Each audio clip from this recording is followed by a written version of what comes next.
ನಮಸ್ಕಾರ, very good morning. June 22ನೇ ತಾರೀಕು ಬುಧವಾರ 30 ನಿಮಿಷಗಳ 30 ಸುದ್ದಿಯ ಕೌಂಟ್ ಡೌನ್ ಟೈಮ್ ಇದು. ನಿಮ್ಮ ಜೊತೆ ನಾನು ಹರೀಶ್ ನಾಗರಾಜು. ನಿನ್ನೆ ಆದಂತಹ ವಿದ್ಯಮಾನಗಳು, ಇವತ್ತು ನಡೆಯುವ ಎಲ್ಲ ಸುದ್ದಿಗಳನ್ನ ಈ ಅರ್ಧ ಗಂಟೆ ಕೌಂಟ್ ಡೌನ್ ಅಲ್ಲಿ ನಿಮ್ಮ ಮುಂದೆ ಇಡುವಂತಹ ಪ್ರಯತ್ನ. ಶುರು ಮಾಡೋಣ. ಮೊದಲನೇ ನ್ಯೂಸ್ ಕಡೆ ಗಮನ ಹರಿಸೋಣ.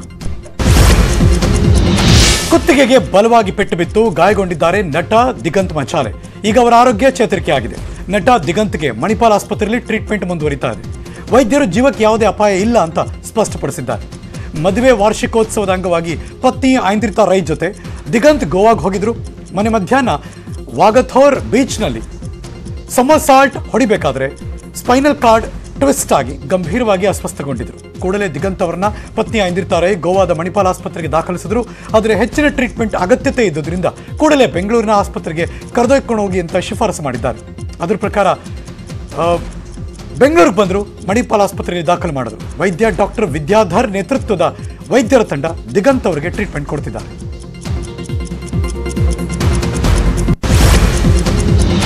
ಜುಲೈ 18ನೇ ತಾರೀಕು ನಡೀತಾ ಇರುವ ರಾಷ್ಟ್ರಪತಿ ಚುನಾವಣೆಗೆ ವಿರೋಧ ಪಕ್ಷದ ಅಭ್ಯರ್ಥಿಯಾಗಿ ಯಶವಂತ್ ಸಿನ್ಹಾ ಕಣಕ್ಕಿಳಿದಿದ್ದಾರೆ. ಗೋಪಾಲಕೃಷ್ಣ ಗಾಂಧಿ, ಶರದ್ ಪವಾರ್, ಫಾರೂಕ್ ಅಬ್ದುಲ್ಲಾ ಒಪ್ಪದ ಹಿನ್ನೆಲೆಯಲ್ಲಿ ಟಿಎಂಸಿ ಪಕ್ಷ ಯಶವಂತ್ ಸಿನ್ಹಾ ಹೆಸರು ಸೂಚಿಸಿತ್ತು. ಇತರೆ ವಿಪಕ್ಷಗಳು ಯಶವಂತ್ ಸಿನ್ಹಾಗೆ ಬೆಂಬಲ ನೀಡಿದ್ದು.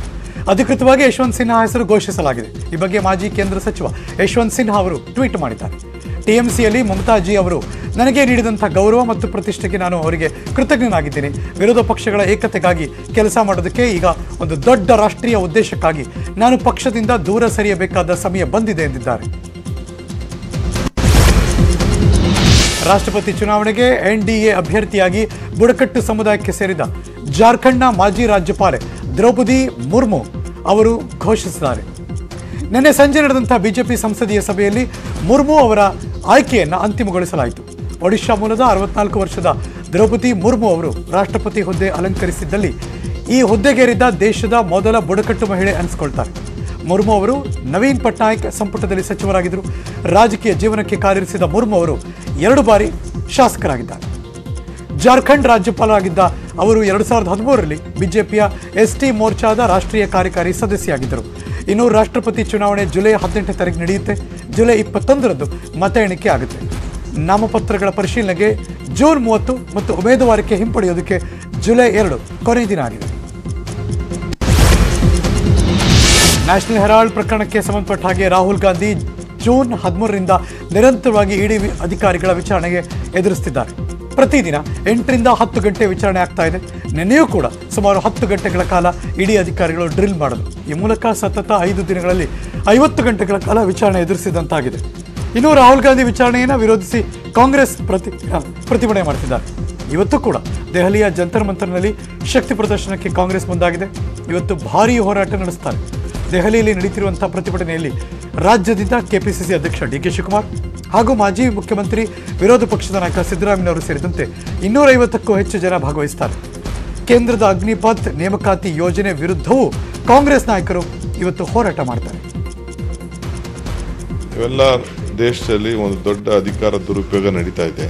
ಇದ್ರ ಸರಿ ಇಲ್ಲ ಅಂತ ಹೇಳಬೇಕು.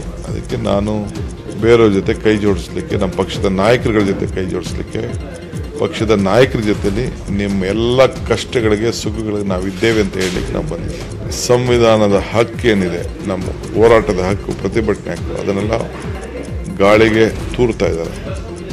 ಇದು ಉಳಿಸ್ಬೇಕು ಅಂಥೇಳಿ ನಾವು ಬಂದಿದ್ದೀವಿ. ಈ ಕಾಂಗ್ರೆಸ್ನ ಉಳಿಸ್ಕೊಳ್ಬೇಕು, ನಮ್ಮ ಮನೆ ಉಳಿಸ್ಕೊಳ್ಬೇಕು. ಸಿಂಬಾಲಿಕ್ ಹಂಗಂತ ಜನ ನಾವೇನು ಕರ್ಕೊಬತ್ತಾ ಇಲ್ಲ. ಕೆಲವು ಲೀಡ್ರ್ ಅನ್ನೋನ್ನ ಕೆಲವ್ರಿಗೆ ಚಿಂತನ ಮಂಥನ ಶಿಬಿರ ಇರೋರು ಯಾರು ಬರಬೇಡಿ ಅಂತ ಕೂಡ ನಾವು ಹೇಳಿದ್ದೇವೆ. ಇವೆಲ್ಲ ಪ್ರಧಾನಿ ನರೇಂದ್ರ ಮೋದಿ ಆಗಮನದ ಸಂದರ್ಭದಲ್ಲಿ ಪ್ರತಿಭಟನೆ ಹಿನ್ನೆಲೆಯಲ್ಲಿ ಯೂತ್ ಕಾಂಗ್ರೆಸ್ ಅಧ್ಯಕ್ಷ ನಲ್ಪಾಡ್ಗೆ ನೋಟಿಸ್ ನೀಡಲಾಗಿದೆ. ವಿಚಾರಣೆಗೆ ಹಾಜರಾಗಬೇಕು ಅಂತ ಬೆಂಗಳೂರಿನ ಭಾರತೀನಗರ ಪೊಲೀಸರು ನೋಟಿಸ್ ಕೊಟ್ಟಿದ್ದಾರೆ. ರಾಹುಲ್ ಗಾಂಧಿ ವಿಚಾರಣೆ ವಿರೋಧಿಸಿ ಟೈರ್ಗೆ ಬೆಂಕಿ ಹಚ್ಚಿ ಪ್ರತಿಭಟನೆ ನಡೆಸಿದರು. ಇವತ್ತು ವಿಚಾರಣೆಗೆ ಹಾಜರಾಗಬೇಕು ಅಂತ ಪೊಲೀಸರು ತಿಳಿಸಿದ್ದಾರೆ. ಇವತ್ತು ನಲ್ಪಾಡ್ ದಿಲ್ಲಿಗೆ ಹೋಗುವ ಹಿನ್ನೆಲೆಯಲ್ಲಿ 2 ದಿನ ಕಾಲಾವಕಾಶ ಕೂಡ ಕೇಳಿದ್ದಾರೆ. ಮಹಾರಾಷ್ಟ್ರದಲ್ಲಿ ವಿಧಾನ ಪರಿಷತ್ ಚುನಾವಣೆಯ ಬೆನ್ನಲ್ಲೇ ಬಿಕ್ಕಟ್ಟು ಉದ್ಭವಿಸಿದೆ. ಶಿವಸೇನಾ ನಾಯಕ ಮತ್ತು ಸಚಿವ ಏಕನಾಥ್ ಶಿಂಧೆ ಅವರ ನೇತೃತ್ವದಲ್ಲಿ 34 ಶಾಸಕರು ರೆಸಾರ್ಟ್ ಸೇರಿದ್ದಾರೆ. ಇದರಿಂದ ಉದ್ಧವ್ ಠಾಕ್ರೆ ಸರ್ಕಾರಕ್ಕೆ ಪತನದ ಭೀತಿ ಶುರುವಾಗಿದೆ. ಶಿಂಧೆ ಅವರ ಜೊತೆ ಬಂಡಾಯವೆದ್ದಿರುವ 34 ಶಾಸಕರ ಪೈಕಿ 5 ಸಚಿವರು ಇದ್ದಾರೆ ಎನ್ನಲಾಗಿದೆ. ಏಕನಾಥ್ ಶಿಂಧೆ ನೇತೃತ್ವದಲ್ಲಿ 34 ಶಾಸಕರಿಗೆ ರಾಜಾತಿಥ್ಯ ನೀಡಲಾಗ್ತಿದ್ದು ಸೂರತ್ನಿಂದ ಗುವಾಹಟಿಗೆ ಶಿವಸೇನೆ ಶಾಸಕರನ್ನ ಶಿಫ್ಟ್ ಮಾಡಲಾಗಿದೆ. ಇನ್ನು ಉಳಿದ ಶಿವಸೇನೆ ಶಾಸಕರನ್ನ ಕಟ್ ಹಾಕೋದಕ್ಕೆ ಉದ್ಧವ್ ಠಾಕ್ರೆ ಪರದಾಡುತ್ತಿದ್ದಾರೆ. ಮುಂಬೈ ಹೋಟೆಲ್ಗೆ ಶಿಫ್ಟ್ ಮಾಡಿಸಿದ್ದಾರೆ. ಇವತ್ತು ಕ್ಯಾಬಿನೆಟ್ ಮಹತ್ವದ ಸಭೆ ನಡೆಯುತ್ತೆ. ಏಕನಾಥ್ ಶಿಂಧೆಯನ್ನ ಶಿವಸೇನೆ ಪಕ್ಷ ಶಾಸಕಾಂಗ ಪಕ್ಷದ ನಾಯಕ ಸ್ಥಾನದಿಂದ ಸಿಎಂ ಠಾಕ್ರೆ ಕಿಕ್ ಔಟ್ ಮಾಡಿದ್ದಾರೆ. ಇನ್ನೊಂದು ಕಡೆ ಶಿವಸೇನೆ ಕಾರ್ಯಕರ್ತರು ರೊಚ್ಚಿಗೆದ್ದಿದ್ದು ಶಿಂಧೆ ಮನೆಗೆ ಮುತ್ತಿಗೆ ಹಾಕಿ ಪ್ರತಿಭಟನೆ ಮಾಡಿದ್ದು ಶಿಂಧೆ ಮನೆಗೆ ಬಿಗಿ ಭದ್ರತೆ ಹಾಕಲಾಗಿದೆ.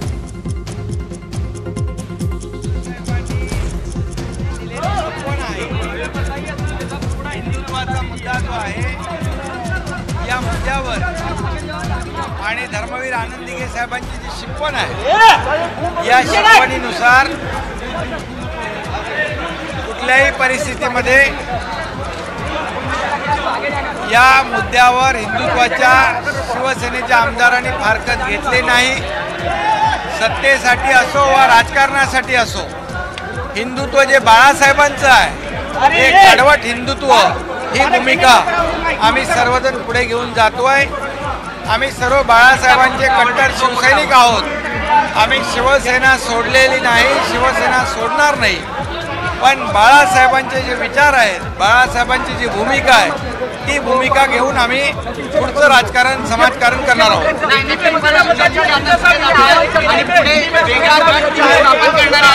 चर्चा होते.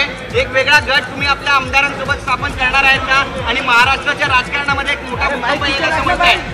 आज आम्ही बाळासाहेबांचे विचार घेऊन पुढे चाललेलो आहोत आणि आपल्या सगळ्यांना माहीत आहे बाळासाहेबांनी या देशाला हिंदुत्वाचा विचार. ಮಹಿಳೆಯೊಬ್ಬರ ಸಮಸ್ಯೆ ಕೇಳಿದ 2 ಗಂಟೆಗಳಲ್ಲಿ ಅಗತ್ಯ ಚಿಕಿತ್ಸೆಗೆ ಮುಖ್ಯಮಂತ್ರಿ ಬಸವರಾಜ ಬೊಮ್ಮಾಯಿ ಸೂಚನೆ ಕೊಟ್ಟಿದ್ದಾರೆ. ದೃಷ್ಟಿದೋಷ ಹಾಗೂ ಮೆದುಳು ಸಂಬಂಧಿ ಕಾಯಿಲೆಯಿಂದ ಬಳಲ್ತಾ ಇದ್ರು ಬೆಳಗಾವಿ ಭಾಗದ ಮಹಿಳೆ ಶಂಕ್ರಮ್ಮ. ಜನತಾ ದರ್ಶನದಲ್ಲಿ ಸಿಎಂ ಹತ್ರ ಟ್ರೀಟ್ಮೆಂಟ್ಗೋಸ್ಕರ ಮನವಿ ಮಾಡಿಕೊಂಡ್ರು. ಮಹಿಳೆ ಚಿಕಿತ್ಸೆಗೆ ಸೂಚಿಸಿದಂತಹ ಸಿಎಂ ಚಿಕಿತ್ಸೆ ವೆಚ್ಚ ಮುಖ್ಯಮಂತ್ರಿಗಳ ಪರಿಹಾರ ನಿಧಿಯಿಂದ ಭರಿಸುವ ಕುರಿತು ಆದೇಶ ಹೊರಡಿಸಿದ್ದಾರೆ. ಸಿಎಂ ಸೂಚನೆ ಮೇರೆಗೆ ಚಿಕಿತ್ಸೆಗೆ ಅಧಿಕಾರಿಗಳೀಗ ಕ್ರಮ ವಹಿಸಿದ್ದಾರೆ. ಮುಖ್ಯಮಂತ್ರಿ ಬಸವರಾಜ ಬೊಮ್ಮಾಯಿ ಅವರನ್ನ ಸಾಲು ಮರದ ತಿಮ್ಮಕ್ಕ ಭೇಟಿ ಮಾಡಿದ್ದಾರೆ. ಆರ್ಟಿ ನಗರದ ಸಿಎಂ ನಿವಾಸದಲ್ಲಿ ಸಾಲು ಮರದ ತಿಮ್ಮಕ್ಕನವರು ಸೌಹಾರ್ದಯುತವಾಗಿ ಭೇಟಿ ಮಾಡಿದ್ದಾರೆ. ಈ ವೇಳೆ ಸಿಎಂ ಬಸವರಾಜ ಬೊಮ್ಮಾಯಿ ತಿಮ್ಮಕ್ಕನವರ ಆಶೀರ್ವಾದ ಪಡೆದಿದ್ದಾರೆ. ಅಗ್ನಿಪಥ್ ಯೋಜನೆ ವಿರೋಧಿಸಿ ಕಾಂಗ್ರೆಸ್ ಪ್ರತಿಭಟನೆ ವಿಚಾರದಲ್ಲಿ ಹಾಸನದಲ್ಲಿ ಗೃಹ ಸಚಿವ ಆರಗ ಜ್ಞಾನೇಂದ್ರ ವಾಗ್ದಾಳಿ ಮಾಡಿದರು. ಪ್ರತಿಭಟನೆ ಹಿಂದೆ ಕಾಂಗ್ರೆಸ್ ಇಲ್ಲ, ಎದುರುಗಡೆಯೇ ಕಾಂಗ್ರೆಸ್ ಇದೆ. ಅವರಿಗೆ ಮೋದಿ ಸರ್ಕಾರ ಮಾಡಿದ್ದನ್ನೆಲ್ಲ ವಿರೋಧಿಸೋ ಚಟ, ಅಷ್ಟು ಬಿಟ್ಟರೆ ಬೇರೇನೂ ಇಲ್ಲ. ಇನ್ನು ರಾಹುಲ್ ಗಾಂಧಿ ಇಡಿ ವಿಚಾರಣೆಯಲ್ಲೂ ಕೂಡ ಕಾಂಗ್ರೆಸ್ ಪ್ರತಿಭಟನೆಗೆ ಕಿಡಿಕಾರದರು ಗೃಹ ಸಚಿವರು. ಸಂಪೂರ್ಣ ತನಿಖೆಗೆ ಆದೇಶ ಕೊಟ್ಟಿದ್ದೀವಿ. ಯಾರು ಕೂಡ ಪ್ರವೇಶ ಮಾಡೋದಿಲ್ಲ. ಒಳ್ಳೆಯ CID ಬ್ಯಾಚನ್ನು ಮಾಡಿ ಅದನ್ನು ಬಿಟ್ಟಿದ್ದೀವಿ. ಪೊಲೀಸ್ ಅಧಿಕಾರಿಗಳಿಂದ ಹಿಡಿದು ಯಾರ್ಯಾರು ಬ್ರೋಕರ್ಗಳಿದ್ರು, ಯಾರ್ಯಾರು ನೇರವಾಗಿ ಹಣ ಕೊಟ್ಟಿದ್ದಾರೆ, ಪರೀಕ್ಷೆನಲ್ಲಿ ಫ್ರಾಡ್ ಮಾಡಿದ್ದಾರೆ, ಅವರೆಲ್ಲರನ್ನೂ ಕೂಡ ಜೈಲಿಗೆ ಕಳಿಸುವಂಥ ವ್ಯವಸ್ಥೆ ಆಗ್ತಾ ಇದೆ. ನಿನ್ನೆ ಕೂಡ ಒಬ್ಬರನ್ನು ಜೈಲಿಗೆ ಕಳಿಸಿದ್ದಾರೆ. ಯಾವುದೂ ಇಲ್ಲ ರೀ. ಯಾವ ಇಡಿ ಯಾರು ತಪ್ಪು ಮಾಡಿದ್ದಾರೆ, ಯಾರು ಇಲ್ಲೀಗಲ್ ಆಗಿ ಹಣ ಟ್ರಾನ್ಸಾಕ್ಷನ್ ಮಾಡಿದ್ದಾರೆ ಅವ್ರನ್ನ ಇಡಿ ಕರೀತದೆ. ಕರಿಬಾರದು ಅಂತ ಹೇಳೋಕ್ಕಾಗತ್ತಾ? ಈ ದೇಶದಲ್ಲಿ ಗಾಂಧಿ ಕುಟುಂಬಕ್ಕೊಂದು ಕಾನೂನು, ಜನಸಾಮಾನ್ಯರಿಗೊಂದು ಕಾನೂನು, ಎಲ್ರಿಗೂ ಒಂದೇ ಕಾನೂನಿದೆ. ಬೆಳಗ್ಗೆ 10 ಗಂಟೆಗೆ ಸಚಿವ ಸಿಸಿ ಪಾಟೀಲ್ ಮನೆಯಲ್ಲಿ ಪಂಚಮಸಾಲಿ ಸಮುದಾಯದ ಮುಖಂಡರ ಸಭೆ ನಡೆಯುತ್ತೆ. ಮೀಸಲಾತಿಗೋಸ್ಕರ ಪಟ್ಟು ಹಿಡಿದಿರುವ ಪಂಚಮಸಾಲಿ ಶ್ರೀ ಜಯ ಮೃತ್ಯುಂಜಯ ಸ್ವಾಮೀಜಿಯು ಈ ಮೀಟಿಂಗ್ನಲ್ಲಿ ಪಾಲ್ಗೊಳ್ತಾರೆ. ಸರ್ಕಾರಕ್ಕೆ ಈಗಾಗಲೇ ಸ್ವಾಮೀಜಿಗಳು ಎಚ್ಚರಿಕೆ ಮೇಲೆ ಎಚ್ಚರಿಕೆ ಕೊಡ್ತಾನೆ ಇದ್ದಾರೆ. ಉಗ್ರ ಹೋರಾಟದ ಬಗ್ಗೆಯೂ ಕೂಡ ವಾರ್ನಿಂಗ್ ಮಾಡ್ತಿದ್ದಾರೆ. ಇವತ್ತು ನಡೆಯುವ ಸಭೆಯಲ್ಲಿ ಸರ್ಕಾರ ಪಂಚಮಸಾಲಿ ಸಮುದಾಯದ ಮುಖಂಡರು ಯಾವ ನಿರ್ಧಾರ ತೆಗೆದುಕೊಳ್ತಾರೆ ಅನ್ನೋದು ಕುತೂಹಲ ಮೂಡಿಸ್ತಾ ಇದೆ. ಇನ್ನು ಸಭೆ ಬಗ್ಗೆ ಪ್ರತಿಕ್ರಿಯೆ ಕೊಟ್ಟರು ಮುಖ್ಯಮಂತ್ರಿ ಬಸವರಾಜ ಬೊಮ್ಮಾಯಿ ಅವರು. ಅದ್ರ ಬಗ್ಗೆ ಸಮುದಾಯದವರು ಮತ್ತು ಸಿಸಿ ಪಾಟೀಲ್ ಅವರು ಸ್ವಾಮೀಜಿಗಳ ಜೊತೆ ಮಾತಾಡ್ತಾರೆ ಎಂದರು. ಅದು ಸಮುದಾಯದವರು ಮತ್ತು ಸಿಸಿ ಪಾಟೀಲರು ಸ್ವಾಮೀಜಿಯವರು ಎಲ್ಲ ಮಾತಾಡೋ ಸಾಧ್ಯತೆ. ಅದು ಸಮುದಾಯದವರು ಮತ್ತು ಸಿಸಿ ಪಾಟೀಲರು ಸ್ವಾಮೀಜಿಯವರು ಎಲ್ಲ ಮಾತಾಡೋ ಸಾಧ್ಯತೆ. ಪಾಕಿಸ್ತಾನದಿಂದ ಬರ್ತಿದ್ದ ಕರೆಯನ್ನ ಸ್ಥಳೀಯ ಕರೆಯನ್ನಾಗಿ ಮಾರ್ಪಾಡು ಮಾಡುತ್ತಿದ್ದ ಜಾಲವನ್ನ ಸಿಸಿಬಿ ಪೊಲೀಸರು ಈಗ ಭೇದಿಸಿದ್ದಾರೆ. ಸಿಮ್ ಬಾಕ್ಸ್ ಪ್ರಕರಣದಲ್ಲಿ ಸೌತರ್ನ್ ಕಮಾಂಡೋ ಟೀಮ್ ಹಾಗೂ ಸಿಸಿಬಿ ಪೊಲೀಸರು ಜಂಟಿ ಕಾರ್ಯಾಚರಣೆ ಮಾಡಿದ್ರು. ವಯನಾಡ್ ಮೂಲದ ಶರಾಫುದ್ದೀನ್ ಎಂಬಾತನನ್ನ ಅರೆಸ್ಟ್ ಮಾಡಿದ್ರು. ಕೆಲ ದಿನಗಳ ಹಿಂದೆ ಅಂತಾರಾಷ್ಟ್ರೀಯ ಕರೆಗಳನ್ನು ಸ್ಥಳೀಯ ಕರೆಗಳನ್ನಾಗಿ ಮಾಡುತ್ತಿದ್ದ ಗ್ಯಾಂಗ್ ಅನ್ನ ಸಿಸಿಬಿ ಅರೆಸ್ಟ್ ಮಾಡಿತ್ತು. ಇದರ ಮುಂದುವರೆದ ಭಾಗವಾಗಿ ಶರಾಫುದ್ದೀನ್ ಸಿಸಿಬಿ ಪೊಲೀಸರ ಬಲೆಗೆ ಬಿದ್ದಿದ್ದಾನೆ.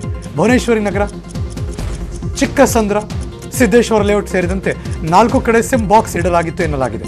ಅಷ್ಟೇ ಅಲ್ಲ, ಇದಕ್ಕೆ ಪಾಕಿಸ್ತಾನದಿಂದ ಕರೆಗಳು ಬರ್ತಾ ಇದ್ದು ಮಿಲಿಟರಿ ರಹಸ್ಯ ತಿಳಿಯೋದಕ್ಕೆ ಈ ಕರೆಗಳನ್ನು ಮಾಡ್ತಾ ಇದ್ರು ಅನ್ನೋ ಸ್ಫೋಟಕ ಅಂಶ ಬೆಳಕಿಗೆ ಬಂದಿದೆ. ಸದ್ಯ ಸಿಸಿಬಿ ಪೊಲೀಸರು ರೇಡ್ ಮಾಡಿದ್ರು 58 ಸಿಮ್ ಬಾಕ್ಸ್ ಮತ್ತು 2144 ಎಲೆಕ್ಟ್ರಾನಿಕ್ ಡಿವೈಸ್ಗಳನ್ನು ವಶಪಡಿಸಿಕೊಂಡಿದ್ದಾರೆ. ಶರಾಫುದ್ದೀನ್ನನ್ನು ವಶಕ್ಕೆ ಪಡ್ಕೊಂಡು ಹೆಚ್ಚಿನ ವಿಚಾರಣೆ ಮಾಡ್ತಿದ್ದಾರೆ. ಉತ್ತರ ಕನ್ನಡ ಜಿಲ್ಲೆಯಾದ್ಯಂತ ವರುಣನ ಅಬ್ಬರ ಜೋರಾಗ್ತಾ ಇದೆ. ಬಿಟ್ಟು ಬಿಡದೆ ಮಳೆ ಸುರಿತಾ ಇದೆ. ಧಾರಾಕಾರ ಮಳೆಗೆ ಜನಜೀವನ ಸಂಪೂರ್ಣವಾಗಿ ಅಸ್ತವ್ಯಸ್ತ ಆಗಿದೆ. ಉತ್ತರ ಕನ್ನಡ ಜಿಲ್ಲೆಯಲ್ಲಿ ನಾಳೆಯಿಂದ 4 ದಿನಗಳ ಕಾಲ ರೆಡ್ ಅಲರ್ಟ್ ಘೋಷಣೆ ಮಾಡಿದ್ದಾರೆ. ಅಷ್ಟೇ ಅಲ್ಲ, ಸ್ಥಳೀಯರು ಪ್ರವಾಸಿಗರು ನದಿ ಹಾಗೂ ಸಮುದ್ರಕ್ಕೆ ಇಳಿಯದಂತೆ ಜಿಲ್ಲಾಡಳಿತ ಸೂಚನೆ ಕೂಡ ಕೊಟ್ಟು ಅಲರ್ಟ್ ಮಾಡಿದೆ.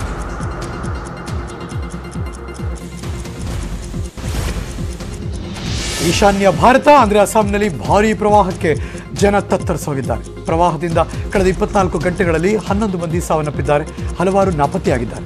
ಇದರೊಂದಿಗೆ ರಾಜ್ಯದಲ್ಲಿ ಮಳೆಯಿಂದಾಗಿ ಮೃತಪಟ್ಟವರ ಸಂಖ್ಯೆ 82 ಆಯಿತು. ಈಶಾನ್ಯ ರಾಜ್ಯವಾದ ಅಸ್ಸಾಂನ 36 ಜಿಲ್ಲೆಗಳ ಪೈಕಿ 32 ಜಿಲ್ಲೆಗಳಲ್ಲಿ ಪ್ರವಾಹದ ಪರಿಸ್ಥಿತಿ. ಕೇಂದ್ರ ಗೃಹ ಸಚಿವ ಅಮಿತ್ ಶಾ ಅವರು ಮುಖ್ಯಮಂತ್ರಿಗಳಿಗೆ ಕರೆ ಮಾಡಿ ಪರಿಸ್ಥಿತಿ ವಿವರವನ್ನು ಪಡ್ಕೊಂಡಿದ್ದಾರೆ.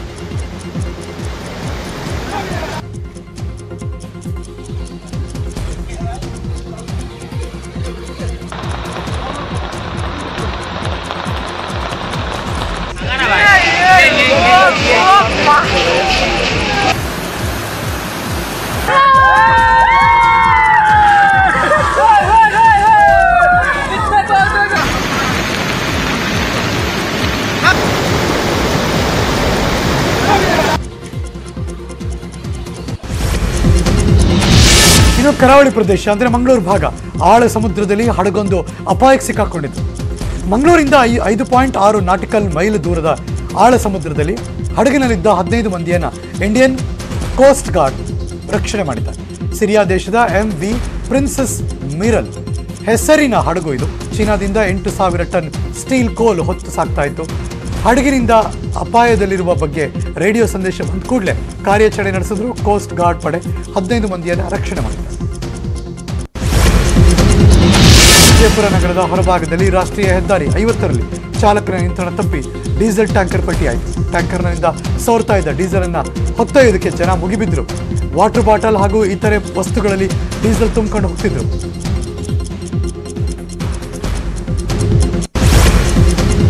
ಕುಡಿದ ಮತ್ತಿನಲ್ಲಿ ಕ್ಯಾಬ್ ಚಾಲಕ ಹಾಗೂ ಪೊಲೀಸ್ ಅಧಿಕಾರಿಯ ಮೇಲೆ ಯುವತಿಯೊಬ್ಬಳು ದೌರ್ಜನ್ಯ ಎಸಗಿರೋ ವಿಡಿಯೋ ಸೋಷಿಯಲ್ ಮೀಡಿಯಾದಲ್ಲಿ ಫುಲ್ ವೈರಲ್ ಆಗ್ತಾ ಇದೆ.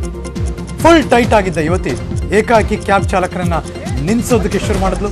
ಅದಾದ್ಮೇಲೆ ಕಾರ್ ಚಾಲಕನನ್ನ ತಳ್ಳೋದಕ್ಕೆ ಟ್ರೈ ಮಾಡಿದ್ರು. ಇದನ್ನು ಗಮನಿಸಿದ ಪೊಲೀಸರು ಸ್ಥಳಕ್ಕೆ ಬಂದರು. ಅಧಿಕಾರಿಯೊಬ್ಬರ ಕಾಲರ್ ಪಟ್ಟಿಯನ್ನು ಹಿಡಿದು ಬೆದರಿಕೆ ಒಡ್ಡಿದ್ದಾಳೆ ಈ ಹೆಣ್ಣುಮಗಳು. ಅಷ್ಟೇ ಎಲ್ಲ ರಸ್ತೆಯಲ್ಲೆಲ್ಲ ಉರುಳಾಡ್ತಾ ಮೈ ಮೇಲೆ ಪ್ರಜ್ಞೆ ಇಲ್ಲದೆ ಇರೋ ಥರ ವರ್ತನೆ ಮಾಡಿದ್ದಾಳೆ. ಇದೀಗ ಸೋಷಿಯಲ್ ಮೀಡಿಯಾದಲ್ಲಿ ಫುಲ್ ವೈರಲ್ ಆಗಿದೆ.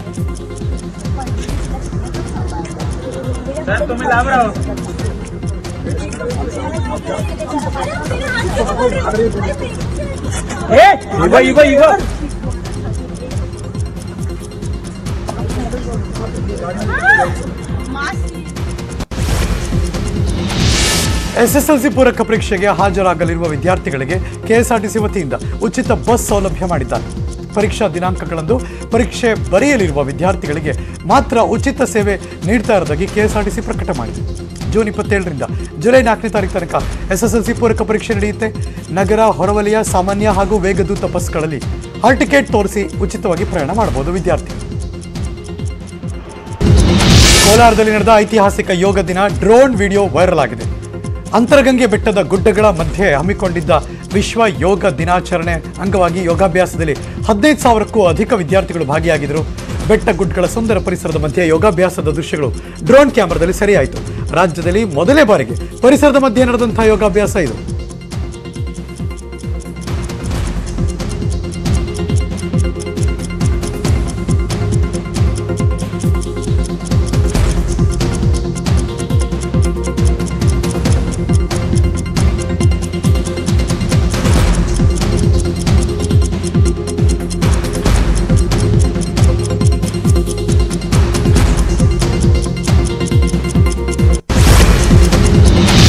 ವಿಶ್ವದ ಅತಿ ಎತ್ತರದ ಪ್ರತಿಮೆ ಎಂಬ ಹೆಗ್ಗಳಿಕೆ ಪಡೆದಿರುವ ಗುಜರಾತ್ನ ಸರ್ದಾರ್ ವಲ್ಲಭಭಾಯ್ ಪಟೇಲರ ಏಕತಾ ಮೂರ್ತಿಯ ಬಳಿ ಭೂಕಂಪ ಆಗಿದೆ. ನರ್ಮದಾ ಜಿಲ್ಲೆಯ ಕೆವಾಡಿಯಾ ಹತ್ರ 3.1 ತೀವ್ರತೆಯ ಕಂಪನ ದಾಖಲಾಗಿದೆ. ಆದರೆ ಯಾವುದೇ ಸಾವು ನೋವು ಅಥವಾ ಆಸ್ತಿ ಹಾನಿಯ ವರದಿಯಾಗಿಲ್ಲ. ಇಂಗ್ಲೆಂಡ್ ವಿರುದ್ಧದ 5ನೇ ಹಾಗೂ ಕೊನೆಯ ಕ್ರಿಕೆಟ್ ಟೆಸ್ಟ್ ಪಂದ್ಯಕ್ಕೆ ಟೀಮ್ ಇಂಡಿಯಾ ಸಜ್ಜಾಗಿದೆ. ಈಗಾಗಲೇ ಕ್ಯಾಪ್ಟನ್ ರೋಹಿತ್ ಶರ್ಮಾ ನೇತೃತ್ವದ ಭಾರತ ತಂಡ ಇಂಗ್ಲೆಂಡ್ನ ಲೆಸ್ಟರ್ಫೈರ್ ಕೌಂಟಿ ಮೈದಾನದಲ್ಲಿ ತಾಲೀಮು ನಡೆಸಿದೆ. ಸದ್ಯ ಟೀಮ್ ಇಂಡಿಯಾದ ಹೆಡ್ ಕೋಚ್ ರಾಹುಲ್ ದ್ರಾವಿಡ್ ತಂಡವನ್ನು ಸೇರಿದ್ದಾರೆ. ಜುಲೈ 1ರಂದು ಬರ್ಮಿಂಗ್ಹ್ಯಾಮ್ನಲ್ಲಿ ಕೊನೆ ಟೆಸ್ಟ್ ಪಂದ್ಯ ಆರಂಭ ಆಗುತ್ತೆ. ಭಾರತ ಟೆಸ್ಟ್ ಪಂದ್ಯದ ಬಳಿಕ ತಲಾ 3 ಏಕದಿನ ಮತ್ತು T20 ಪಂದ್ಯಗಳು ಕೂಡ ಆಡ್ತಾರೆ. ಇವತ್ತಿನಿಂದ ಬೆಂಗಳೂರಿನಲ್ಲಿ ಮುಂಬೈ ಹಾಗೂ ಮಧ್ಯಪ್ರದೇಶ ನಡುವೆ ರಣಜಿ ಫೈನಲ್ ಪಂದ್ಯ ನಡೆಯುತ್ತೆ. 42ನೇ ಬಾರಿಗೆ ಚಾಂಪಿಯನ್ ಆಗುವ ಮುಂಬೈ ಪಡೆಗಿದ್ದರೆ 23 ವರ್ಷಗಳ ಬಳಿಕ ಮಧ್ಯಪ್ರದೇಶ ತಂಡ ರಣಜಿ ಸೆಮಿಫೈನಲ್ನಲ್ಲಿ ಆಡ್ತಾ ಇದೆ. ಬೆಂಗಳೂರಿನ ಚಿನ್ನಸ್ವಾಮಿ ಕ್ರೀಡಾಂಗಣದಲ್ಲಿ ಪಂದ್ಯ ನಡೆಯುತ್ತೆ. ಪಂದ್ಯಕ್ಕೆ ಮಳೆ ಅಡ್ಡಿಯುಂಟು ಮಾಡುವ ಸಾಧ್ಯತೆ ಕೂಡ ಇದೆ. ಶಿವಣ್ಣ ಮತ್ತು ಡಾಲಿ ಧನಂಜಯ್ ಮತ್ತೆ ಬೆಳ್ಳಿ ಪರದೆಯಲ್ಲಿ ಕಾಣಿಸ್ಕೊತಿದ್ದಾರೆ. ಶಿವಣ್ಣ ಡಾಲಿ ಚಿಟ್ಟೆ ಕಾಂಬಿನೇಷನ್ಗೆ ಭಯಂಕರ ಫ್ಯಾನ್ಸ್ ಫಾಲೋಯಿಂಗ್ ಕೂಡ ಇದೆ. ಈ ತ್ರಿವಳಿ ಜೋಡಿ ಮತ್ತೆ ಒಂದಾಗ್ತಾ ಇದ್ದಾರೆ. ಹೌದು, ಶಿವಣ್ಣ ಜೊತೆ ಡಾಲಿ ಧನಂಜಯ್ ಹಾಗೂ ಚಿಟ್ಟೆ ವಸಿಷ್ಠ ಸಿಂಹ ಮತ್ತೆ ಜೋಡಿ ಆಗ್ತಾ ಇದ್ದಾರೆ. ಆದರೆ ಇಲ್ಲಿ ವಸಿಷ್ಠ ತೆರೆ ಮೇಲೆ ಜೋಡಿಯಾಗುವ ಬದಲು ಹಾಡು ಹಾಡಿ ಧ್ವನಿಯಲ್ಲಿ ಒಂದಾಗ್ತಿದ್ದಾರೆ. ಜುಲೈ 1ನೇ ತಾರೀಕು ತೆರೆಗೆ ಬರ್ತಿರೋ ಬೈರಾಗಿ ಸಿನಿಮಾದ ಒಂದು ಪವರ್ಫುಲ್ ಹಾಡಿಗೆ ಚಿಟ್ಟೆ ವಸಿಷ್ಠ ಸಿಂಹ ಧ್ವನಿಯಾಗಿದ್ದಾರೆ. ಟಾಲಿವುಡ್ ನಟ ನಾಗ ಚೈತನ್ಯ ಸಮಂತಾರಿಂದ ವಿಚ್ಛೇದನ ಪಡೆದ ಮೇಲೆ ಸಾಕಷ್ಟು ರೂಮರ್ಸ್ ಕೂಡ ಹಬ್ಬಿತು. ಕೆಲವು ಸಮಂತ ಬಗ್ಗೆ ಆದರೆ ಇನ್ ಕೆಲವು ನಾಗ ಚೈತನ್ಯ ಬಗ್ಗೆ. ಇದ್ರ ಮಧ್ಯೆ ನಾಗ ಚೈತನ್ಯ ಬಗ್ಗೆ ಹೊಸ ವದಂತಿ ಹುಟ್ಟುಕೊಂಡಿದೆ. ಟಾಲಿವುಡ್ ನಟಿ ಶೋಭಿತಾ ಧುಲಿಪಾಲ ಜೊತೆ ನಾಗ ಚೈತನ್ಯ ಡೇಟಿಂಗ್ ನಡೆಸ್ತಿದ್ದಾರಂತೆ. ಮೇಜರ್ ಚಿತ್ರದ ನಾಯಕಿ ಶೋಭಿತಾ ಹಾಗೂ ನಾಗ ಚೈತನ್ಯ ಹೈದರಾಬಾದ್ ಮನೆಯಲ್ಲಿ ಇಬ್ರು ಕೂಡ ಒಟ್ಟಾಗಿ ಟೈಮ್ ಸ್ಪೆಂಡ್ ಮಾಡ್ತಿದ್ದಾರೆ ಎನ್ನಲಾಗ್ತಾ ಇದೆ. ಬಾಲಿವುಡ್ನ ದಳಪತಿ ವಿಜಯ್ ಆಕ್ಟ್ ಮಾಡಿರುವಂತಹ ವಾರಿಸು ಚಿತ್ರದ ಫಸ್ಟ್ ಲುಕ್ ರಿಲೀಸ್ ಆಯಿತು. ವಿಜಯ್ ಜೊತೆ ನಟಿ ರಶ್ಮಿಕಾ ಮಂದಣ್ಣ ಜೋಡಿಯಾಗಿ ಆಕ್ಟ್ ಮಾಡ್ತಿದ್ದಾರೆ. ವಾರಿಸು ಫಸ್ಟ್ ಲುಕ್ ರಿಲೀಸ್ಗೆ ರಶ್ಮಿಕಾ ಉತ್ಸುಕರಾಗಿದ್ದಾರೆ. ತಮ್ಮ ಟ್ವೀಟ್ ಖಾತೆಯಲ್ಲೂ ಕೂಡ Vijay Varisu first look photo share ಮಾಡಿದ್ದಾರೆ ರಶ್ಮಿಕಾ ಮಂದಣ್ಣ. ಈಗ ಮುಂಜಾನೆ 30 ನಿಮಿಷಗಳ 30 ಸುದ್ದಿ ಮುಗಿಸಿ ನಾನು ಹೋಗಿ ಬರ್ತೀನಿ. ಮತ್ತೆ ಸಿಗ್ತೀನಿ ಮುಂದಿನ ಸುದ್ದಿಗಳಲ್ಲಿ. ಪಕ್ಕಾ ನ್ಯೂಸ್ಗೆ ನೀವು ಯಾವಾಗಲೂ ನೋಡ್ತಾ ಇರಿ ನ್ಯೂಸ್ 18 ಕನ್ನಡ. ಜಾಲ ನಮ್ಮದು, ಬಲ ನಿಮ್ಮದು.